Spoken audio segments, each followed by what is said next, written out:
Hello, everyone. My name is Gil Penalosa, and this is Cities for Everyone, the webinar where every other Tuesday I invite fascinating people to share their stories and help all of us become passionate advocates on creating cities that are more equitable, sustainable, playful. Originally, I'm from Bogota, Colombia, where I led the construction of over 200 parks and also took a small program of ciclovia open streets and turned it into the world's largest pop-up park. I've been living in Canada, in Toronto now for 25 years, and 19 years ago, I created 880 Cities. It's a nonprofit organization focused on three pillars: the rights to participate, the right to mobility, and the right to public spaces. And today, our fascinating guest deals with a lot of this. Is Adam Bienenstock. He's going to talk about natural playgrounds, and he knows a lot of it. He has built over 4,000 playgrounds in schools, in neighborhoods, in cities, big and large and small. And he thinks this is the science and irony behind an obvious climate solution. Adam, thank you very much for having accepted the invitation. We have hundreds and hundreds of people connected live, and they are eager, as I am, to hear your story and to learn about natural playgrounds. Thanks. Thanks a lot, Gil. I'm going to start with this. I'm going to put this out to everybody who's here. This is a question I've been asking for, I don't know, getting over 20 years now.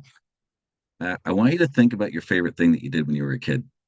And there's a reason for this. My childhood had the greatest influence on me as it did for all of us. I want you to think about that moment. For me, it was playing in the stream just up behind the house. I was lucky it was there. That's where we got muddy. That's where we scraped our knees. That's where we um, had our most fun. It's where the other kids were making their forts, and we would go and in the hours when they weren't there and take theirs to make ours better. And we had conflict resolution, and we had bumps and bruises and scrapes. And this was where we played, and this is what I owned. So I want you to think about your favorite, whatever that is. And if you think about that, the one thing I know, and if you're to ask yourself the question, the one thing I know is all of you, if I ask how many senses were being hit, are going to say four or five senses in their favorite thing. Mine's obvious. It was all of the senses. So if you're asking the question, what your favorite memory is, it will always be all of your senses, four or five of your senses. The information doesn't get to be sticky unless you're fully engaged in a sensory experience. And if you think about our cities, if you think about the way we've been building our cities and building our childhoods, more and more and more of them are starting from the get-go in a non-sensory way. We're entertaining and placating, and we're not thinking about optimal child development. Now, I grew up in a strange place. My father is known as the father of mucosal immunology. He is the world expert on how a biodiverse environment affects your gut and your immune system and how that relates to your brain development, stress, and anxiety and PTSD. His best buddy, who I just knew as a guy he drank with when I was 5, happens to be a guy named Dr. Fraser Mustard. And Fraser was the top developmental early childhood specialist and wrote the early years study, which is the basis of most of our early childhood certification programs across North America and Australia. So I was growing up learning that gut and brain and child development were intertwined. And yet, as I grew up, this is a real product, a porta potty with the screen on it. You know, we're seeing these things banned in places like Japan and in Steve Jobs' own family before their brains mature. We know that this is not what real experience is. And yet, this is what's going on. So, for us, when we're thinking about a natural playground, I think about the science behind the gut brain connection. I think about my background in horticulture, and I think about child development. And what pops out is a full sensory experience that's engaging kids in nature. I mean, you don't know this, but that's Leo, who's now 17 years old on the top right, and he's invisible right now. He told me he's mulch. You're not going to have a kid saying, I'm asphalt. It's not a thing. You need to have your senses lit up in order to have that imagination kick off. If there's not living things in your playground, then it isn't good for children either. So some of these places, I mean, the sensory engagement in some of these places is sad. I mean, the sense of smell is, this is my perfect one, is the rotting garbage in the dumpster behind this heat island nightmare of a playground. And the natural playground thing, I mean, and it can't be made out of plastic in the shape of something natural. It's not fooling your immune system, and it's not fooling your anybody in terms of the optimal child development and sensory engagement. This is uniform sensory engagement. Again, there's no macro microorganisms that are exchanging. There's no gut biome. There's no soil biome. In fact, this has destroyed all of that and replaced with petrochemicals and unfortunately off gassing of things like benzene. So we got to do better.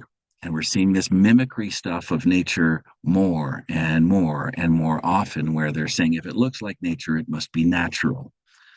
This is for me one of the worst examples of this. The idea of something that looks like nature being nature.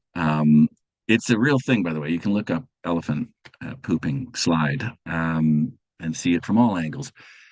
Realistically, we want their imagination to be able to come up with options. We want them to look at this stuff and feel this stuff and be invited to imagine something greater. And this when I showed a group of immunologists this picture, they saw gut microbiome, soil microbiome interacting. When I showed a group of injury prevention association folks, they saw splinters.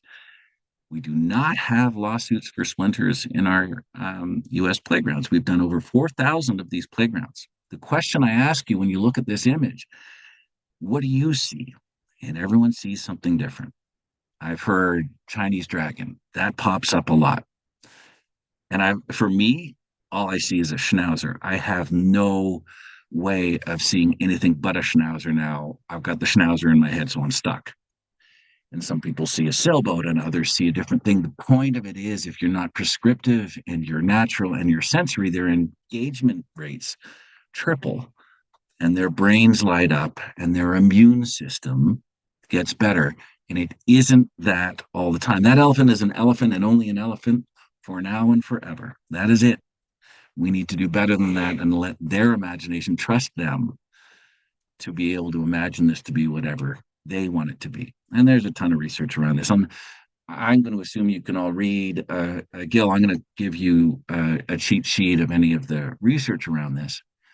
The one I want to key on today, though, is this idea that dirt bacteria are required for the development of a healthy immune system. And this is some of the work of my father.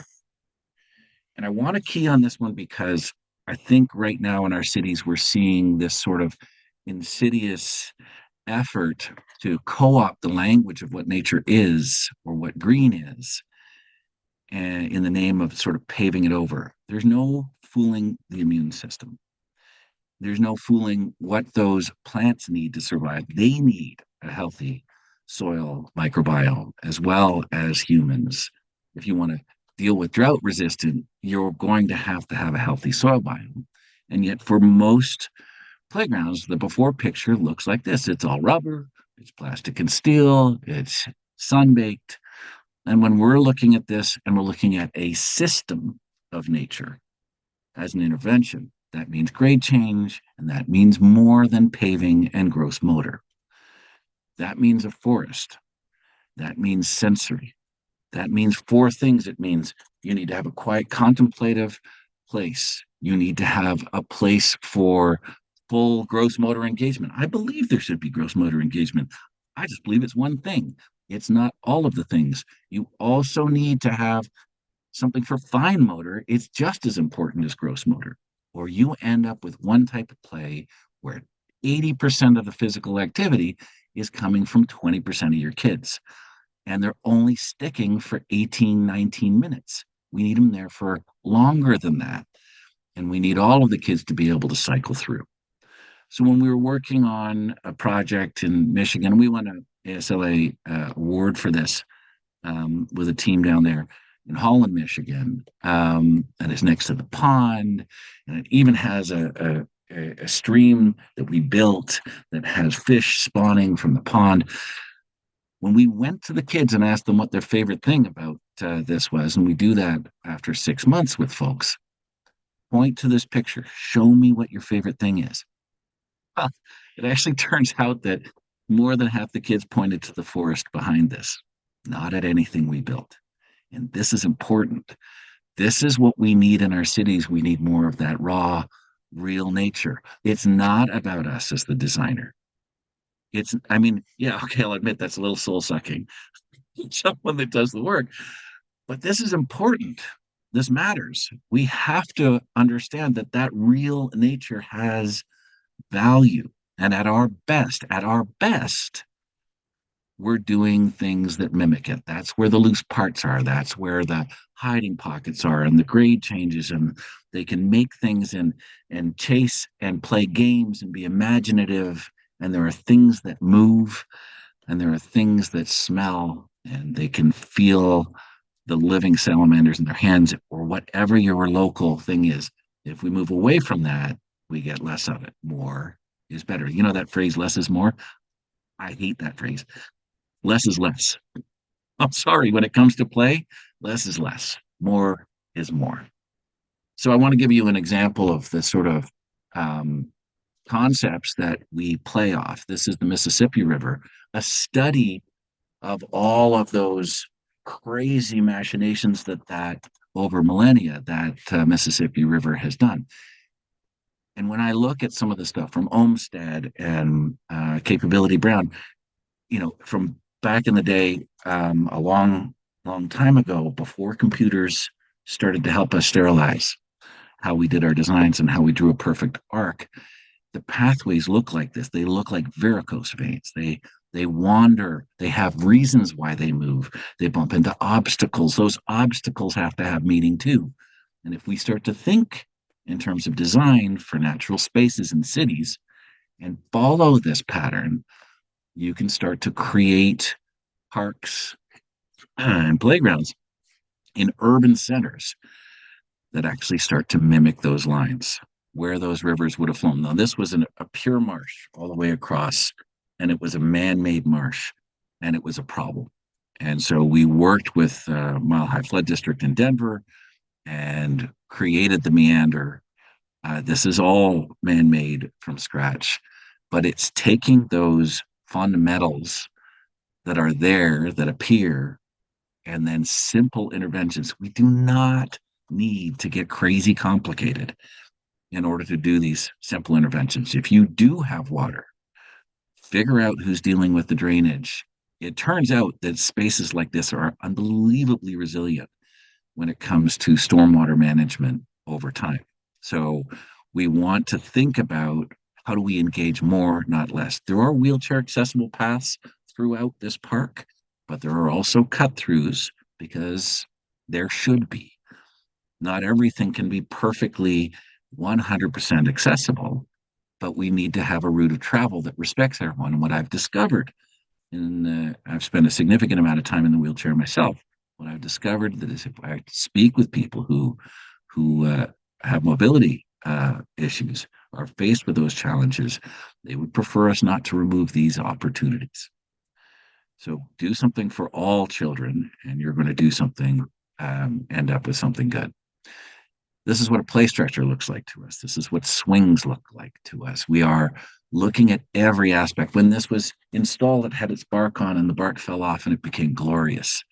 It became currency. It became a game.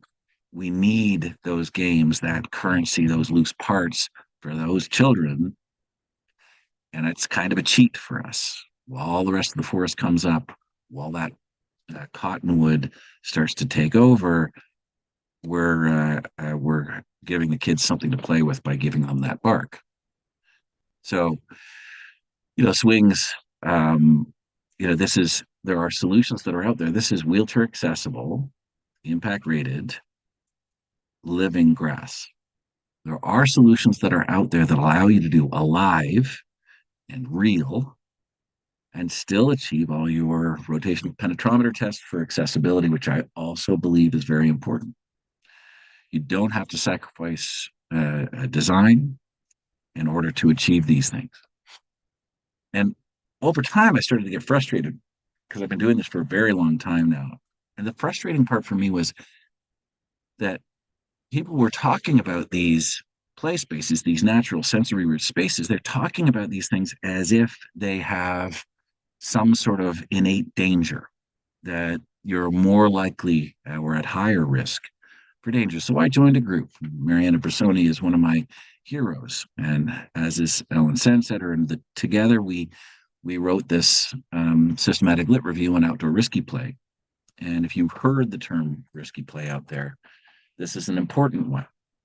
What we've discovered is, and what in our work, some of the information out of Berkeley, some of the information out of Cornell with a project called the Anarchy Zone in Ithaca from my friend Rusty, we found out that between 30 and 39 times lower hospital visits when you have it be fully sensory and real and natural. And the Helsinki alert is the second piece. My father was very involved in this one, the biodiversity hypothesis. And this is that if we don't have this biodiversity, if we don't have what you're seeing behind me, if we don't have this in our lives, that our gut biomes get messed up and that we get more sick and that we have more allergies.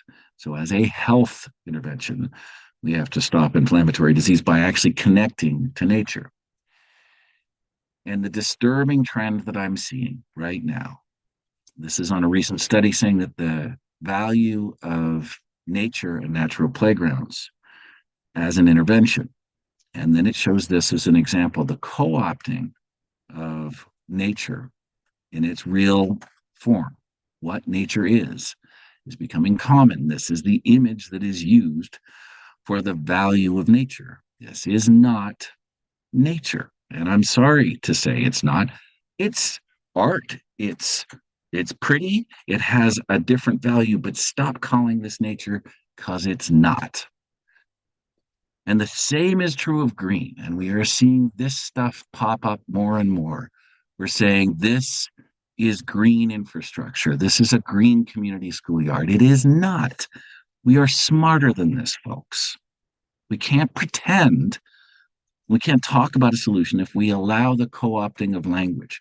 Now, I'm not saying this isn't pretty. It is. But is this an award-winning green school ground? Unless the color green is green and I'm missing something, this can't be considered that. Sustainable isn't good enough.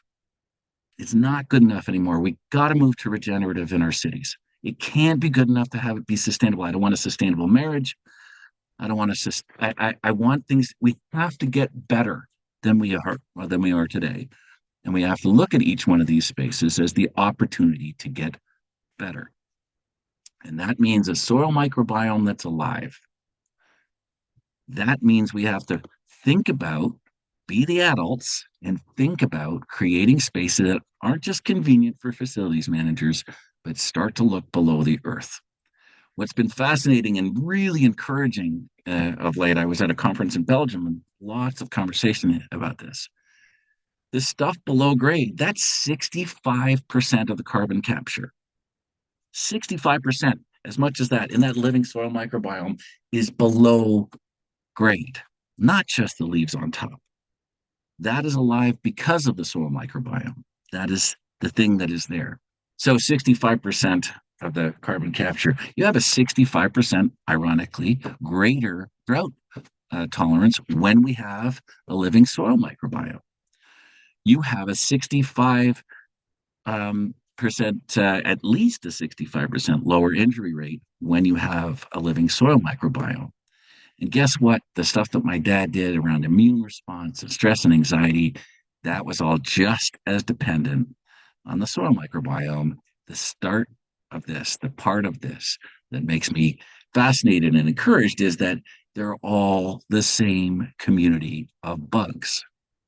All of these, the stuff in our gut, the stuff in our brain, the stuff that helps with carbon capture, the stuff that helps with drought resistant. It's the same community of bugs. And unless we pay attention to that being important for the health of our children, we do dumb stuff. I love where they put this fence. I don't like the hopscotch thing. It's not my favorite thing. I'd rather it be different than this, but that is my son who is now responsible for 1 to 3 because someone without the lens, right? His friend's doing 4, 5, 6, 7 on hopscotch without him. Someone without the lens of what's best for children was there putting that fence in without thought of it. And that same space, when we were allowed after 9 years of pushing to change it, became this. And 10 years later, when that log started to break down, it became part of this bigger space. And now teachers everywhere at that school are outside. There are outdoor classrooms, there are play structures. It is fully sensory. And the greatest compliment I've ever had was when that teacher, the principal, said, I've just walked the entire grounds. I've just walked through my school. And in the school, I couldn't find my teachers or my classrooms. The classrooms were empty. And it's because they were all learning outside. 15 minutes isn't enough. If it's not class time, then we got to do better. The way to do better is more sensory. It doesn't have to be wildly expensive. This is down in Florida. I saw some of you from Florida. This is down at the Fairchild Tropical Museum. This is their play structure that we helped to build. Now, people are very fearful of how dangerous this might be. And I can tell you, we're simply not having the injury rates here. You look at the one that's in front of Vancouver, at the front of Stanley Park. This has been there for years and years, and it is the tree that fell down. And it is mobbed by people constantly. And because they decided not to take it down, it is now an iconic part of this, of the entrance to Stanley Park. At our best, we're mimicking this stuff. When we worked with the Cal Academy of Science and built the Wanderwoods there, it was how do you create a space with all of the natural elements when they're right on the edge of the Presidio, they're right on the edge of Golden Gate State Park. How do you use those materials, not materials from somewhere else? How do you recycle the materials from there to encourage them to play? And I'll be honest, this is what we were interested in. Not that, that's static. The next one, that's interactive. The one we built with a static one is a prompt, is a provocation. Then what we ended up with is something where we have a framework that they build and build and build over and over again. These do not need to be expensive interventions. This is a one in the park in front of Stanley Park. This was a pop-up that we performed there, and we had kids wildly engaged in fort building, and it was one of my favorite spaces. Children often need permission to have a conversation with you. This allowed us a conversation. The permission, and if you look at the shirt of that guy John, who's one of our play workers there, the permission slip for this park was you have to dip your hand in mud and put a handprint on John's shirt, and then you're allowed to play. It made the teachers and the parents incredibly nervous, and even some of the students. If we're going to have, this is what a consultation looks like for us when we're at a park and we're doing a public park consultation. Invite the kids, do it in the park, play with the kids. This is idea jamming. Some of my favorite people, Raj Mohabir, Dan Burden, Robert Voigt. You know, we talk about proper engagement. Dots that they get to put on a prefab thing that you picked out of a catalog is not public consultation. I'm sorry, it just isn't. You need to engage and earn their trust, or the children won't tell you. But once you've played and they've buried you in a pile of sand, they will tell you what they really like. So, quick thing around the world. Out on the edge of Perth, there's a thing called Kings Park, and I love this. It's nuts. Like, this is nuts. So, as far as I'm concerned. And I talked to the guy, and what's interesting, fascinating actually, is they track all their entry rates. Entry rates are remarkably low here. And the reason that and so I said, how are you doing this? How are you getting away with this? This is pretty much entirely non-compliant in every possible way. And he said, it's no worries, mate. It's human plinko. They bounce off every rope on the way down. So by the time they hit the bottom, it's not really that far. Realistically, what's happening is the core strength that it requires to do the most dangerous thing means that the person who is accepting the greatest challenge and is able to accept that challenge is also the person who can take the fall. And that is about what risky play and self assessment is. I know there's a bunch of people from the US and Canada here. So just to end the debate, it turns out that Canadians mature 6 months faster than Americans when it comes to play. I'm just throwing that out there. Uh, Even if you comply with this stuff, there are people who worry about this.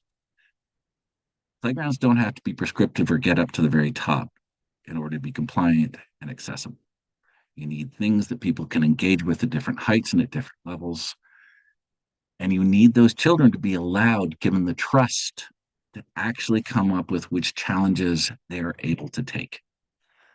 And if we place the kid at the top of the thing, we have a problem. If we allow the kid to get to the top of a thing that is difficult, and it turns out they're not getting injured very often. And we've done all kinds of things that we're super proud of. I love this play structure that we did in the background. But the truth is that the power washed stump that had to come out in this park in Greeley is just as popular. It accepts exactly the same number of kids daily. That stump is amazingly popular to play on. And that's just ecological restoration. That's all that is. You're allowed to do it. It sits outside of the regs. So a couple last slides, and I'll end. This is some work in Utmista with the Kwakwaku on the grounds of a residential school. We were honored to go and work with them on this. This is not play structure. This is play and gathering. By listening to this group, we were able to understand they helped us collect the pieces that were significant and important to that group, that were local. And we were able to understand exactly what the arc needed to be to match the arcs used in their art. I might be an expert in play, but I'm not an expert in their culture. And I think this is something we have to maybe think about taking a bit of ego out as designers. We can help people with the play and the concepts of that if we study hard, but we can't help people with their culture. That's for us to listen to and reflect and think, how do we honor that? Last two slides.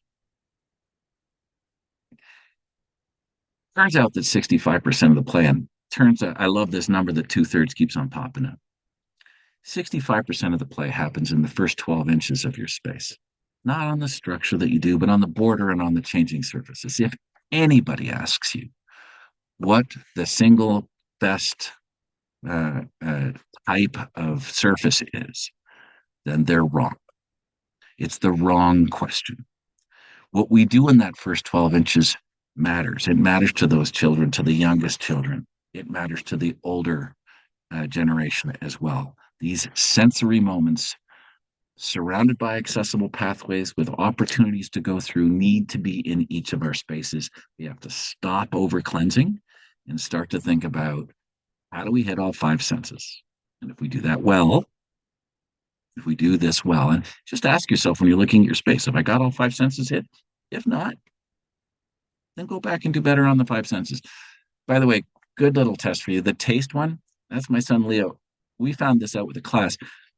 Don't drink the raw maple sap. It is a stool softener. We had a bit of a crisis in the classroom that day. So just worth avoiding for future reference. If you do all 5 senses, you get important things like kinesthetic sense, arms and legs and balance. You get a sense of place if you use the materials from those places so they know where they're from. And more importantly, you actually figure out that sense of wonder. And this is becoming more popular because our kids need more awe and wonder, and a reason, like my son who has ADHD, who stood still for 30 seconds and just looked up. I have no idea what he's looking at, but that's why we flipped that tree upside down. We need to create more awe in their lives, and nature fully sensory does that for us. Thank you. Adam, what would be your call to action? We have people here from all around the world. We got people from Ireland and Kenya and South Africa and Chile and all over Canada, all over the US. What is also some people are from parks, but many people are from public health or just citizens that want to learn about how to live healthier and happier. What is your call to action? When people have been looking always at the same typical play structure and now they have been kind of shocked, bombarded with something totally different. So what is your call to action? What is the message that you would send the people on this session? Play is sensory. Play is not just gross motor.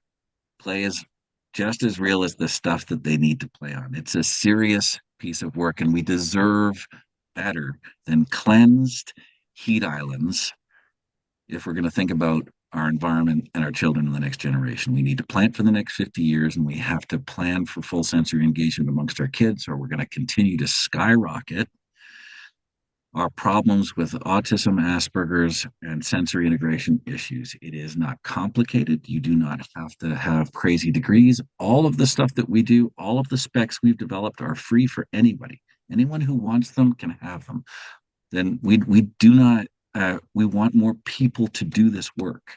And we want people to feel confident that you can do this work. We want, and stop looking at connection to nature as a problem to solve and start looking at it as a solution to your biggest challenges. Adam, thank you very, very much. And I want to thank also everybody who connected today. Their petition looks good standing in front of a natural space. Every one of them. Exactly. Thanks a lot. Thanks, everyone. Have a wonderful day, Adam. Thanks. Thanks, Gil. Adam, what a fascinating presentation. Thank you very, very much. I have learned so much about natural playgrounds and their benefits. I hope that everyone on the call, as well as anybody that will look at this recording, I hope they will share it. They will send it to elected officials, to commissioners and directors of parks, to advocates, to community groups, to the media, because I think this is something important that we need to raise the level of expectations of how our children can be healthier and happier. What is the difference of natural playgrounds and non-natural playgrounds? And what are the benefits to the health, to the environment, and to economic development, as well as to happiness? Thank you very much, Adam. I wish you all the best, and I hope that lots and lots of people will share this recording. Thank you.